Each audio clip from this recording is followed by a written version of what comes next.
Time now to round up some of the biggest headlines this week, and we begin with the Houston Police Officers Union saying that two recent incidents involving gunfire near law enforcement illustrates the need for officers to work in pairs.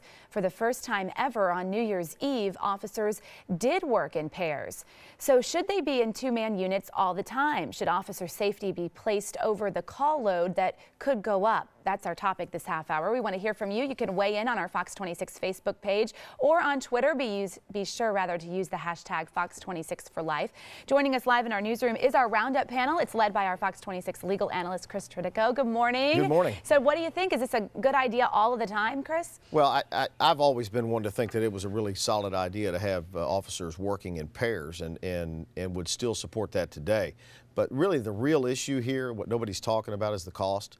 It probably close to doubles the police budget to have officers working in pairs because of the increase in manpower that you have to cover the same amount of area when you have to have two officers per car.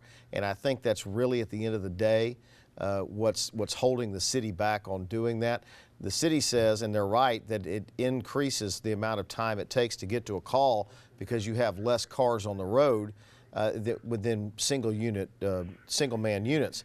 But I really think it's the cost at the end of the day. Let me introduce our panel. Mustafa Tamiz, our political analyst, Jackie Ballet, our public policy analyst. Good morning. Good morning. Jackie, we'll start with you. You know, I think that everybody would agree, and especially right now with tensions as high as they are about police officers, that two-man units is good. But having been a city council member, you know that cost is the factor that overrides almost every decision. Yes, it does. But first, let me say I'm wearing red in honor of University of Houston, the comeback kids from their game. Thank you. Thank you. So they are the best college team. No, right they're now. not, but that's we'll talk about that later. Yes, resources as a council member and as any kind of anyone high in the administration at the city, they're going to be looking at their budget, their resources, not only at the dollars, but they're looking at the manpower too. Because if there's a shortage in as far as how many policemen are actually on the streets, they have to decide how they're going to assign them and exactly where they're going to be. I think New Year's Eve was a great time to do something like this because sometimes during the holidays you do see a spike in crime, and you know, look at the statistics. Last year we lost 131 officers in the line of duty, and then in the wake of all of the unrest that we're seeing in other parts of the country, thank goodness not here, I do think it's necessary to be cautious, and I think this is a good example. I don't know if the city has the resources or the manpower to do it all the time. Would the people be willing to pay increased taxes to cover the cost for two-man units? That's really the issue. The answer is no, right? I mean, two men is better than one, three men is better than two, and four men is better than three. So the more the officer's presence, the safer it is for them. It's better for all of us. But at the end of the day, we spend 2/3 of the city's budget in public safety. We spend $800 million a year on police, and so if you want to take that 800, the mayor asked for more money to hire up to 1,200 officers. So no matter how you slice this, at the end of the day, the taxpayers can't afford this, and the police are trying to make a statement. They're trying to make a statement saying that they want the community to stand with them. And I'm going to cut you off, but I think that the difficult part of this is that we were a part of having a very important discussion in our country about African Americans, people of color, and the police, and now that's turned into us versus them. It's, are you supporting the police or are you supporting the protesters? And we can't go there. We need to have that conversation. All right, we'll come back and talk about that a little bit more. Let me go to Sally. She's monitoring our social media. Let's go to a tweet from our loyal viewer, Tony, here. He's up early with us this morning. He says, of course, safety is better than a body cam. And it is better than a body cam, rather, he's saying. And he says, though it's financially impractical as you double your costs, which is what you all have been saying, beyond paychecks, you're doubling your cost, he says. Well, I think that's true. And he's making the same point I was making is are we willing to pay increased taxes to do this?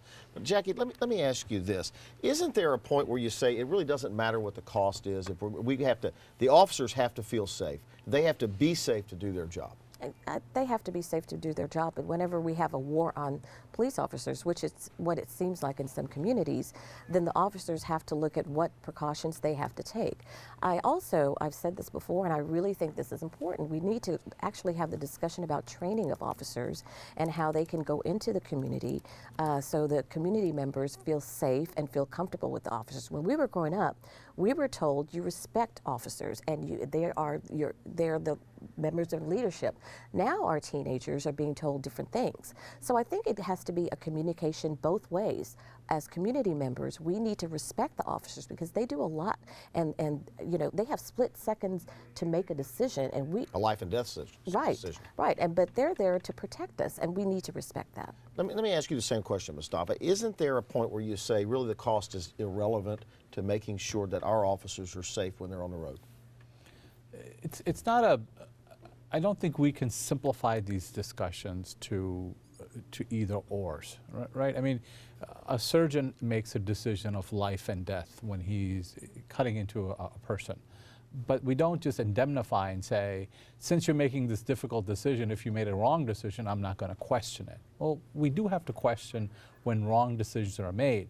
At the same time, like Jackie was saying, we have to be respectful and do it in a way that doesn't paint the entire police department for some bad apples that every police department just has to have. At the same time, you can't take few violent people that have taken actions against the police department and say that there is no such problem in the police between African American communities of colors, and the police departments. All right, we're going to leave it right there. It seems to me, Sally, that probably as a pilot program, the city could compromise by, in certain parts of town where you have the highest danger and the highest call rate, double them up there and make them feel safer in those areas. Yeah, at least until these threats end. Exactly. You know. Okay, thanks, guys.